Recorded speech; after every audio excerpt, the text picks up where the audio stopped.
Assalamualaikum warahmatullahi wabarakatuh. Perkenalkan nama saya adalah Tina Karamina dengan NIM 0904062274.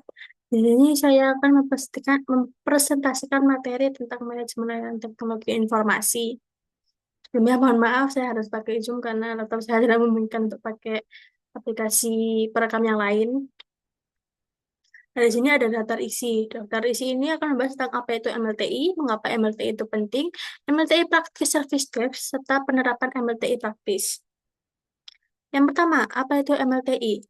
Manajemen layanan IT atau bisa disingkat dengan MLTI merupakan praktik perencanaan, penerapan, pengelolaan, dan pengoptimalan layanan teknologi informasi untuk memenuhi kebutuhan pengguna, serta membantu organisasi tersebut mencapai tujuan bisnis mereka. Dengan mempercepat tugas-tugas secara sistematis seperti permintaan layanan, dukungan IT, manajemen aset IT, dan manajemen perubahan, MLTI dapat membantu bisnis meningkatkan pengalaman pengguna dan mendapatkan lebih banyak produktivitas dari infrastruktur IT. MLTI sendiri dapat membantu organisasi mendorong strategi bisnis, mencapai kepatuhan, mengurangi risiko dengan menanamkan kontrol ke dalam desain pengiriman dan manajemen layanan IT-nya. Dan ada mengapa MLTI itu penting. Sebentar. Mengapa MLTI itu penting?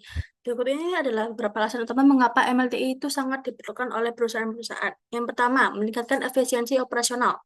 MLTI memungkinkan perusahaan untuk mengelola dan memantau semua aspek layanan teknologi informasi yang dengan lebih terstruktur dalam bahasa yang terdefinisi seperti ITIL atau Information Technology Infrastructure Delivery. Perusahaan dapat meningkatkan efisiensi melalui pemantauan yang terus-menerus dan pengelolaan insiden masalah dan perubahan secara sistematis. Yang kedua ada meningkatkan kepuasan pelanggan dan pengguna internal. MLTI membantu perusahaan menyediakan layanan yang lebih cepat dan responsif terhadap kebutuhan pelanggan atau karyawan. Misalnya dengan service desk, pengguna dapat dengan cepat melaporkan masalah dan mendapatkan bantuan. Kepuasan pengguna yang lebih tinggi berkontribusi pada layanan pelanggan dan produktivitas karyawan. Yang ketiga ada meminimalkan risiko dan downtime. Dengan MLTI ini, perusahaan dapat mengidentifikasi serta mengurangi risiko yang berhubungan dengan infrastruktur IT. Pendekatan proaktif ini mencakup pemantauan secara real-time dan pengelolaan insiden untuk meminimalkan downtime serta dampak dari gangguan layanan. Ini hal yang sangat penting untuk industri yang sangat bergantung pada layanan teknologi informasi seperti perbankan dan e-commerce.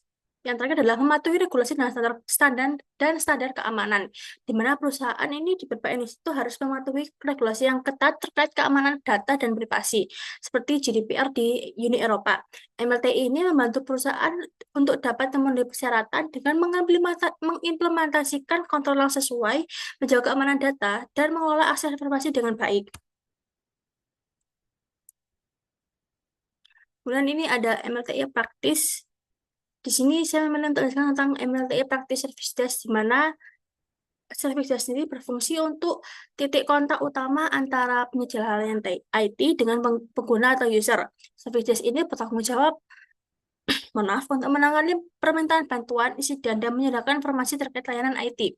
Tujuan utama dari service desk sendiri adalah untuk mendukung aktivitas bisnis dengan memastikan bahwa setiap masalah atau permintaan pengguna dapat diselesaikan dengan cepat dan efektif. Dan ini ada tugas utama dari service desk. Yang pertama itu mengelola insiden dan permintaan, mencatat, melacak, serta menyelesaikan insiden atau permintaan pengguna. Yang kedua ada memberikan dukungan teknis. Ini merupakan membantu pengguna dalam menyelesaikan masalah teknis seperti masalah akses aplikasi atau perangkat lunak.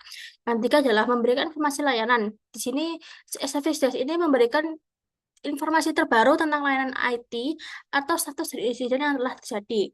Yang keempat, eskalasi masalah. Service desk sendiri akan mengirimkan masalah ke tim yang lebih ahli jika diperlukan, terutama jika insiden tersebut sudah tidak bisa diselesaikan di level pertama. Nah, sini ada contoh penerapan dari service desk. Jadi saya memilih untuk belajar tentang penerapan service desk pada aplikasi Shopee.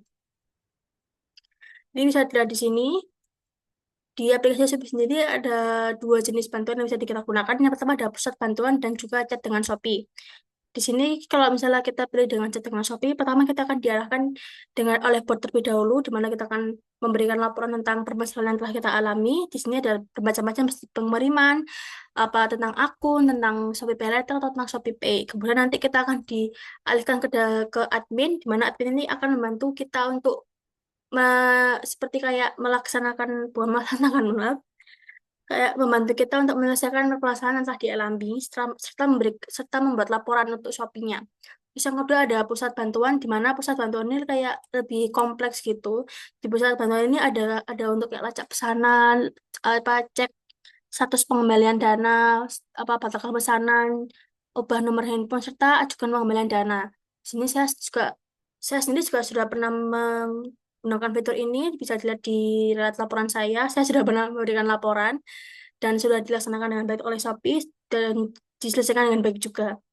Nah, di service saya sendiri pada Shopee ini merupakan bagian dari sistem pendukung untuk membantu pengguna-penggunanya menyelesaikan masalah atau menjawab pertanyaan terkait platform mereka. Sebagai e-commerce yang besar, Shopee sendiri menghadapi banyak permintaan bantuan setiap hari, baik itu dari pembeli, penjual, maupun pengirim barang atau kurir. Nah, service dari Shopee ini memainkan peran yang penting dalam menjaga kepuasan pelanggan dan memastikan operasional berjalan dengan lancar. Nah, sekian presentasi dari saya. Mohon maaf apabila ada salah kata. Wassalamualaikum warahmatullahi wabarakatuh.